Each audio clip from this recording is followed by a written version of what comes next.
Pemuda ini pun berusaha terus merafalkan mantra untuk menyegel hantu tersebut. Namun siangnya saat mantra itu mulai bereaksi, hantu Uwen pun menyadarinya. Kini pandangan hantu tersebut pun terarah kepada pemuda yang ada di hadapannya. Ia pun mulai berjalan mendekati pemuda ini untuk menghentikan ritual tersebut. Namun untungnya saat hantunya Uwen ingin menyingkirkan pemuda ini, tiba-tiba kakek dari Ake pun muncul. Dimana sepertinya arwah dari sang kakek pun datang karena ingin melindungi pemuda ini.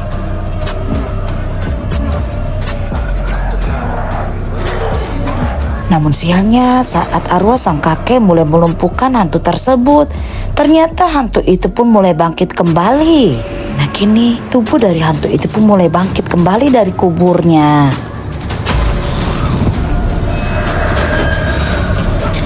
Dengan kekuatan yang ia miliki, seketika hantu itu pun berhasil melumpuhkan arwah sang kakek. Sedangkan di tempat yang bersamaan, Ake yang telah jatuh pingsan itu pun seperti memasuki dimensi yang lain. Di sanalah Ake pun kembali terbangun saat mendengar suara ponakannya dia memanggil namanya.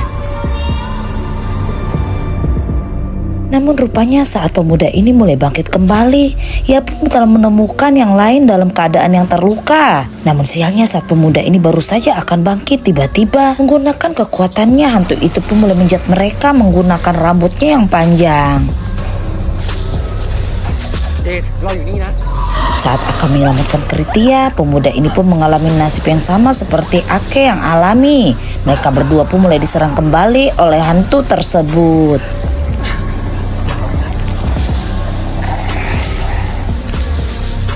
Dan jika saat gerhana bulan itu telah selesai sedangkan hantu itu belum dilumpuhkan oleh mereka, bahwa bencana besar pun akan terjadi.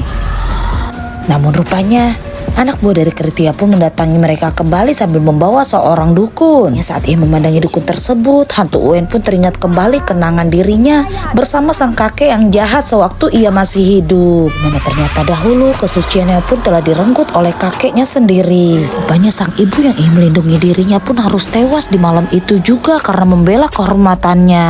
Gunakan beberapa peluru suci, dukun itu pun mulai menembaki hantu tersebut hingga akhirnya hantu Uwen pun terkapar. Namun rupanya hantu Uwen pun belumlah musnah. Dimana saat ia akan membakar hantu tersebut, tiba-tiba hantu itu pun mulai kembali bangkit dan mulai menyerang balik dukun tersebut. Wah, kira-kira apakah yang akan terjadi selanjutnya guys? Akankah mereka lepas dari kutukan hantunya Uwen?